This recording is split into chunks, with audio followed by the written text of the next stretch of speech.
Do you want to be better at chess? Okay, let me show you a few examples of world chess champion Alexander Aлекhine's art.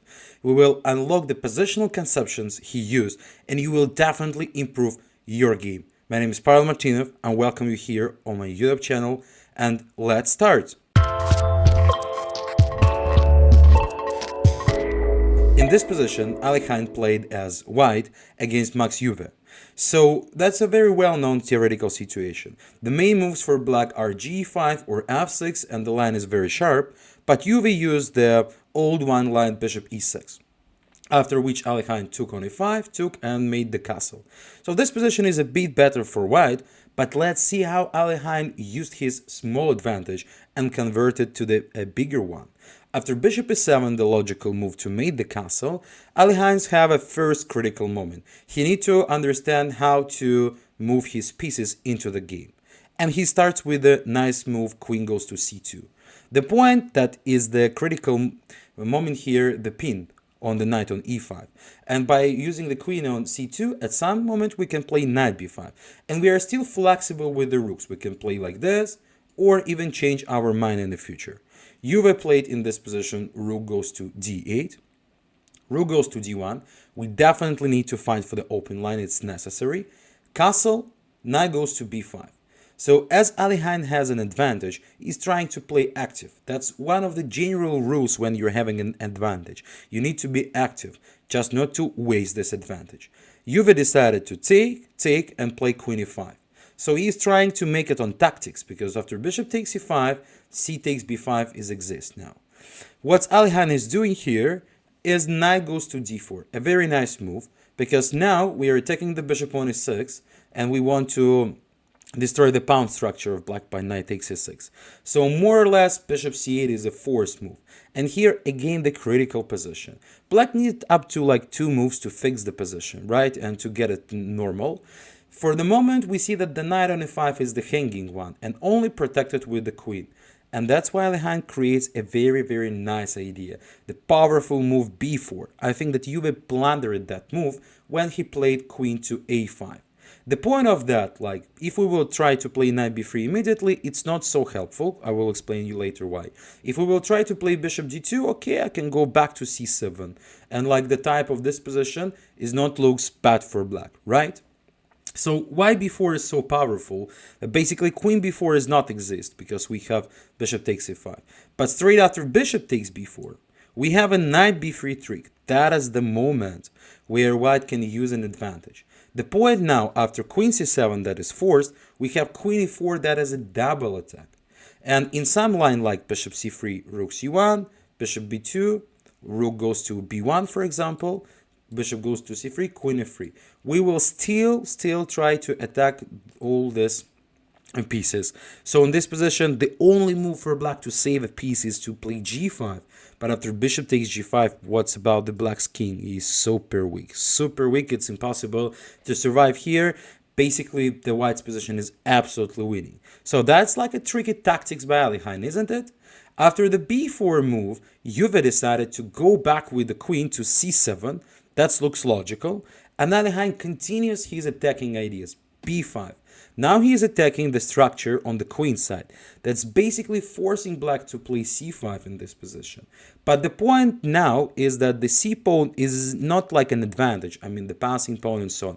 After knight goes to e5, we made the d5 square super weak. And we are ready to continue our attack. Euwe decided to play f6. That looks logical to protect the knight on e5. But straight after, Alekhine's trying to use the weak squares, knight goes to e3. I really wants to put my knight to d5 or some other piece in this position. Euwe played bishop e6. He's trying to cover the white squares. But who is now the main defender of the white squares? It's the bishop on e6 definitely. So what? So we need to trade the main defender. Bishop d5, a very nice positional idea. So after bishop takes d5, rook takes d5. Now the white squares are super weak. The king is weak because of the f6 move. We are having the control of the d line. We want to take on e5 to destroy the structure and create some other new weaknesses. And we have f5 square as a nice position for the knight. Euwe tried to activate his queen e5, wheeling on check on e1, but that's like only a check.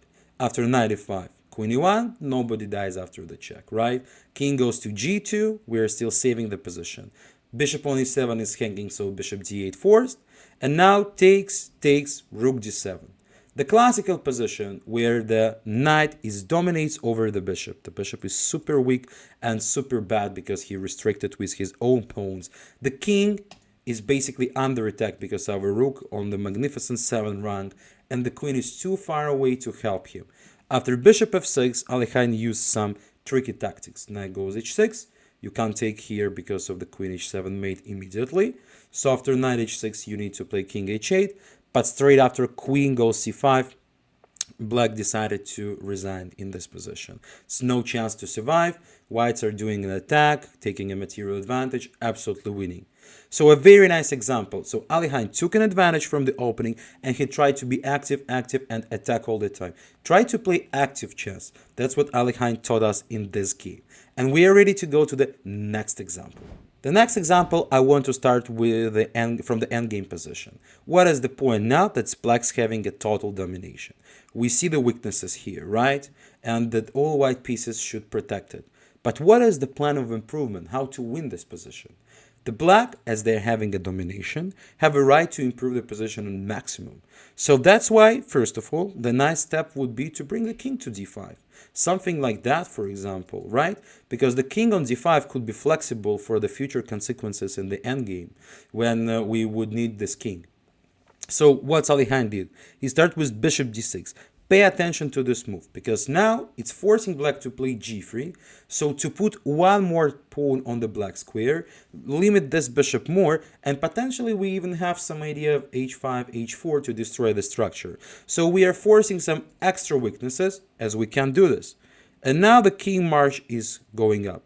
King goes to f8. What is the difference? Why not to do something like this immediately, like king g2, bishop takes e3? It's not such a technical decision, because after takes, we will play some rooks endgame like this. Okay, I can agree that black have a nice chances to win here, but we know that it's very tough to win in the rook's endgames. And imagine the same situations when our king on d5, right? We can have more options to win. And again, as we are having a domination, we don't need to hurry up, right? Because white's pieces are not able to create any gameplay seriously. So what's the point? Let's see. King g2 here, king f2 here. The white's trying to advance the king as well. Rook a4, rook a1, king goes to z5, king d3. So now, again, we centralized our king, right? The pieces of white are completely inactive. What is the next step? The next step, before the final breakthrough, we need to improve our position on maximum, as we have a permission for this. So firstly, rook 6 a5. Bishop goes to c1 and a6. And now, in any lines we described before, the pawn on b5 is not hanging, a very technical decision. Pay attention for this. So bishop goes to b2 was in the game, h5. Now I want to play h4, and I'm forcing white to put another pawn on the h4. Poor bishop, he looks like a big pawn here. He is not active totally. And what is the final touch in this position for black? The breakthrough. As we pinned white to protect this area, we need to open the second front using the principle of two weaknesses. So f6, bishop goes c1 and e5. And that's like the final for white, because we are unlocking the next side and white are not able to handle all the weaknesses around the board. In the game it was takes, bishop goes b2, black decided to take, and now we have a b4 move. And basically this position is absolutely winning. After a takes, b4 takes, rook takes b2, finally white resigned. So Alekhine showed up his positional understanding here. He showed us how to win a winning position, right? What is the positional domination and how to use it exactly. Don't forget to improve on maximum before the final actions and find all the time the best plans.